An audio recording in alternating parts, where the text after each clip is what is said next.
नमस्कार, आकाशवाणी से प्रस्तुत है समाचार प्रभात।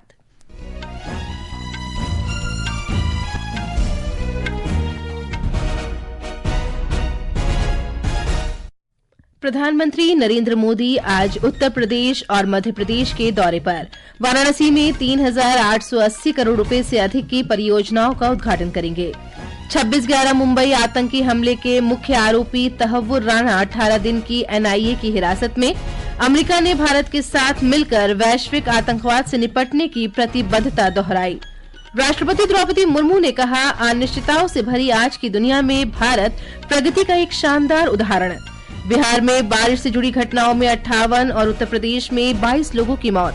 अमेरिका के राष्ट्रपति डोनाल्ड ट्रंप ने कहा, 9 जुलाई तक समझौता न करने वाले देशों पर फिर से पारस्परिक शुल्क लगेगा। और धीरज बोम्मदेवरा, अतनु दास और तरुणदीप राय फ्लोरिडा में तीरंदाजी विश्व कप के पहले चरण के फाइनल में पहुंचे। समाचार प्रभात के साथ मैं फरहत नाज। प्रधानमंत्री नरेंद्र मोदी आज उत्तर प्रदेश और मध्य प्रदेश का दौरा करेंगे। वे अपने संसदीय क्षेत्र वाराणसी में 3,880 करोड़ रुपए से अधिक की विकास परियोजनाओं का शिलान्यास और उद्घाटन करेंगे। हमारे संवाददाता ने बताया है कि इन परियोजनाओं में वाराणसी में बुनियादी ढांचे का विकास और सड़क संपर्क शामिल है। प्रधानमंत्री नरेंद्र मोदी आज अपने वाराणसी दौरे के दौरान 1,629 करोड़ रुपए की 19 परियोजनाओं का उद्घाटन और 2,255 करोड़ रुपए की 25 नई परियोजनाओं का शिलान्यास करेंगे। पीएम द्वारा शिलान्यास के साथ ही वाराणसी लखनऊ राजमार्ग NH31 पर अंडरपास रोड टनल का निर्माण, MSME यूनिटी मॉल का निर्माण, वाराणसी रिंग रोड और सारनाथ के बीच सड़क पुल और भिखारीपुर और मडुआ डी क्रॉसिंग पर फ्लाईओवर जैसी महत्वाकांक्षी परियोजनाओं पर काम शुरू हो जाएगा। वहीं प्रधानमंत्री द्वारा उद्घाटन की जाने वाली परियोजनाओं में जल जीवन मिशन के तहत यूपी जल निगम ग्रामीण की 345 करोड़ रुपए से अधिक की 130 ग्रामीण पेयजल योजनाएं शामिल हैं। प्रधानमंत्री की जनसभा में वाराणसी जिले के बुद्धिजीवियों, महिलाओं, किसानों और व्यापारियों और छात्रों समेत 50,000 से अधिक लोगों के शामिल होने की उम्मीद है। इस जनसभा को ऐतिहासिक बनाने के लिए बीजेपी की ओर से खास तैयारियां की गई हैं। प्रधानमंत्री की जनसभा के मद्देनजर जिले में सुरक्षा के कड़े इंतजाम किए गए हैं। ओम अवस्थी, आकाशवाणी समाचार, लखनऊ। प्रधानमंत्री आज ही मध्य प्रदेश जाएंगे। वे आनंदपुर धाम में एक सार्वजनिक कार्यक्रम में भाग लेंगे। ब्यौरा हमारे संवाददाता से।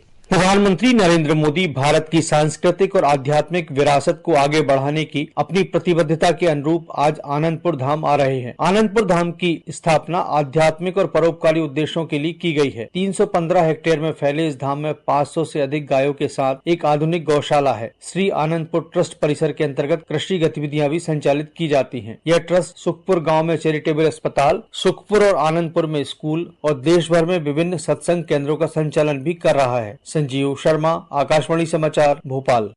अमेरिका से प्रत्यर्पण के बाद 26/11 मुंबई आतंकी हमले के मुख्य साजिशकर्ता तहव्वुर हुसैन राणा को कल शाम नई दिल्ली पहुंचने के तुरंत बाद राष्ट्रीय अन्वेषण अभिकरण NIA ने गिरफ्तार कर लिया। लॉस एंजलिस से एक विशेष विमान में राष्ट्रीय सुरक्षा गार्ड्स और NIA के वरिष्ठ अधिकारियों की टीम राणा को लेकर नई दिल्ली पहुंची। राणा को कल रात पटियाला हाउस कोर्ट में विशेष NIA न्यायाधीश के समक्ष पेश किया गया, जहां से उसे 18 दिन की हिरासत में भेज दिया गया। राणा पर डेविड कोलमैन हेडली उर्फ दाऊद गिलानी और नामित आतंकवादी संगठनों लश्कर-ए-तैयबा तथा हरकतुल जिहादी इस्लामी के आतंकवादियों के साथ साथ पाकिस्तान स्थित अन्य षड्यंत्रकारियों के साथ मिलकर 2008 में मुंबई में आतंकवादी हमलों की साजिश रचने का आरोप है। इन हमलों में 6 अमरीकी नागरिकों सहित 166 लोग मारे गए थे और 238 से अधिक घायल हुए थे। उधर तहव्वुर राणा के प्रत्यर्पण के बाद अमेरिकी विदेश विभाग ने भारत के साथ मिलकर वैश्विक आतंकवाद से निपटने की अपनी प्रतिबद्धता दोहराई है। अमेरिकी विदेश विभाग की प्रवक्ता टैमी ब्रूस ने कहा कि अमेरिका ने हमलों के लिए जिम्मेदार लोगों को जवाबदेह ठहराने के भारत के प्रयासों का लगातार समर्थन किया है। श्री ब्रूस ने कहा कि अमेरिका और भारत आतंकवाद के वैश्विक संकट से निपटने के लिए मिलकर काम करना जारी रखेंगे। गृहमंत्री अमित शाह ने कहा है कि मोदी सरकार पूरी ताकत से ड्रग माफियाओं को खत्म कर रही है। श्री शाह ने कहा कि नशा मुक्त भारत बनाने की दृष्टि से देश की एजेंसियों ने ड्रग माफियाओं पर नकेल कसने के लिए बड़े पैमाने पर अभियान चलाए हैं। जांच एजेंसियों ने 24 करोड़ 32 लाख रुपए मूल्य की 30 किलोग्राम से अधिक नशे की गोलियां जब्त की हैं और असम से 3 लोगों को गिरफ्तार किया है। उन्होंने कहा कि ड्रग माफियाओं के खिलाफ सरकार का अभियान प्रचंड रूप से जारी रहेगा।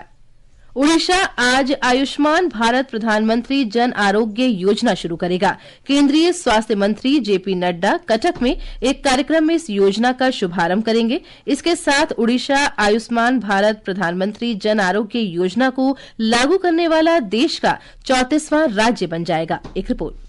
इस योजना के साथ राज्य सरकार की 2 अन्य स्वास्थ्य योजनाएं गोपबंधु जन आरोग्य योजना और वरिष्ठ नागरिकों के लिए शुरू की गई नई योजना आयुष्मान वयो वंदना योजना भी एकीकृत की जाएंगी। इस एकीकृत योजना के माध्यम से 1 करोड़ 8 लाख परिवारों के लगभग 3 करोड़ 52 लाख लोगों को स्वास्थ्य सुरक्षा प्राप्त होगी। लाभार्थियों को देश भर के 29,000 से अधिक सरकारी और निजी अस्पतालों में निःशुल्क तथा कैशलेस इलाज की सुविधा मिलेगी। इस संयुक्त योजना प्रत्येक परिवार को सालाना 5 लाख रुपए तक का स्वास्थ्य बीमा कवरेज देगी, जिसमें महिलाओं के लिए अतिरिक्त 5 लाख रुपए की सुविधा भी शामिल है। इतिश्री सिंह राठौर, आकाशवाणी, कटक।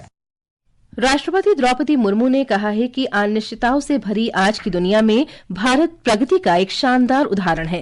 राष्ट्रपति कल स्लोवाकिया के ब्रातिस्लावा में विदेश मंत्रालय द्वारा आयोजित स्लोवाकिया भारत व्यापार मंच को संबोधित कर रही थीं।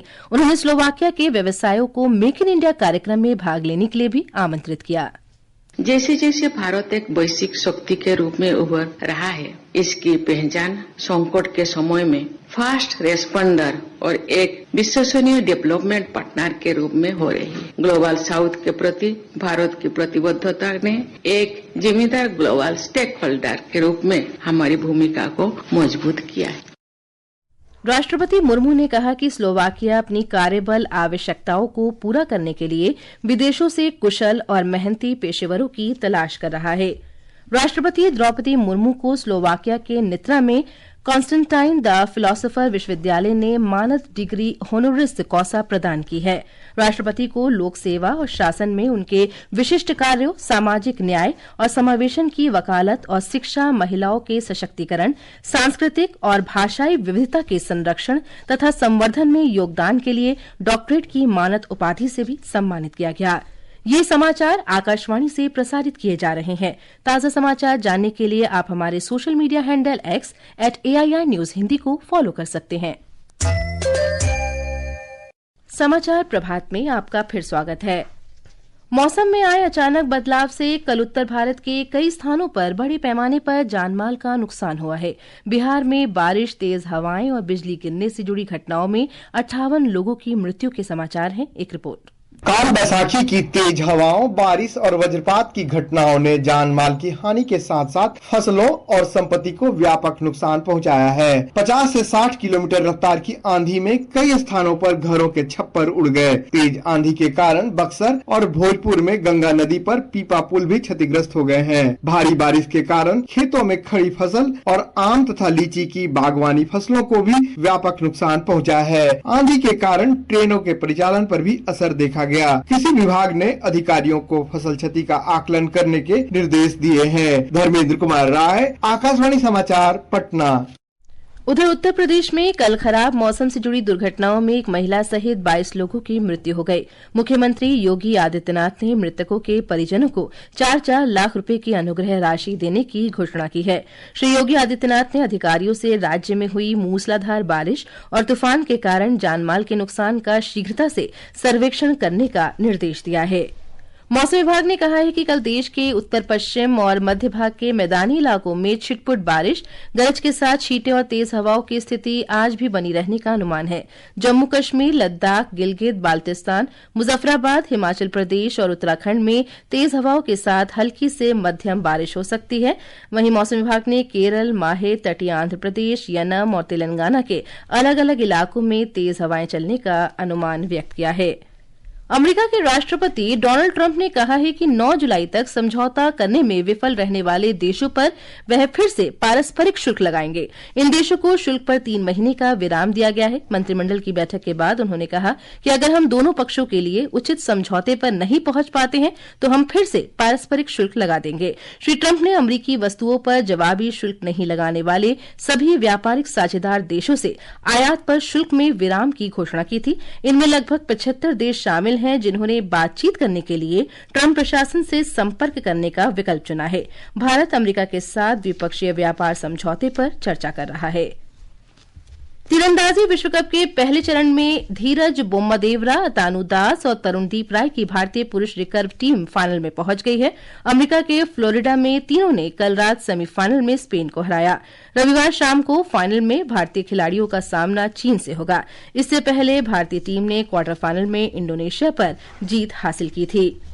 वहीं Indian premiere league T20 cricket में कल दिल्ली कैपिटल्स ने रॉयल चैलेंजर्स बेंगलुरु को 6 विकेट से हरा दिया। प्रतियोगिता में आज चेन्नई में चेन्नई सुपर किंग्स का मुकाबला कोलकाता नाइट राइडर्स से होगा। मैच शाम 7:30 बजे से खेला जाएगा।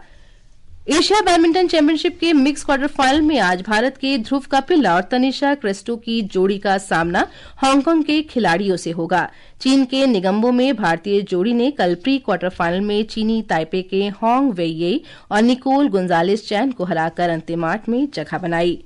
ये समाचार हमारी वेबसाइट www.newsonair.gov.in और हमारी news on AIR mobile app पर भी उपलब्ध हैं। और अब आज के समाचार पत्रों की सुर्खियों के साथ हैं जया भारती। धन्यवाद फरहत। मुंबई हमले में वांछित आतंकवादी तहव्वुर राणा को अमेरिका से भारत लाए जाने की खबर आज सभी अखबारों की पहली सुर्खी बनी है। जनसत्ता लिखता है, भारत का 16 साल का इंतजार खत्म, लाया गया तहव्वुर राणा। एनआईए ने अदालत से मांगी 20 दिन की हिरासत। दैनिक ट्रिब्यून की सुर्खी है, 17 साल बाद अमेरिका से प्रत्यर्पण, दिल्ली हवाई अड्डे पर एनआईए ने किया गिरफ्तार। राष्ट्रीय सहारा ने मौसम पर खबर सचित्र प्रकाशित की है। पत्र लिखता है, आंधी पानी से बदला मौसम का मिजाज। वहीं हिंदुस्तान ने उत्तर प्रदेश, बिहार और झारखंड में आंधी तूफान से मची तबाही की खबर प्रकाशित की है। पत्र लिखता है, राहत के साथ आफत लाई बारिश।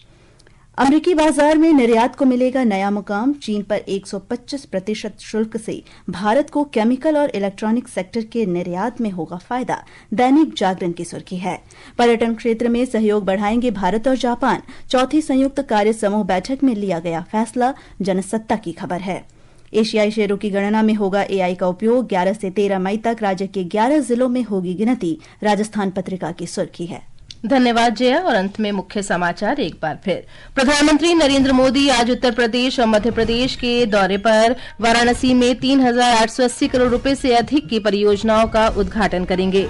26/11 मुंबई आतंकी हमले के मुख्य आरोपी तहव्वुर राणा 18 दिन की एनआईए की हिरासत में। राष्ट्रपति द्रौपदी मुर्मू ने कहा, अनिश्चितताओं से भरी आज की दुनिया में भारत प्रगति का एक शानदार उदाहरण।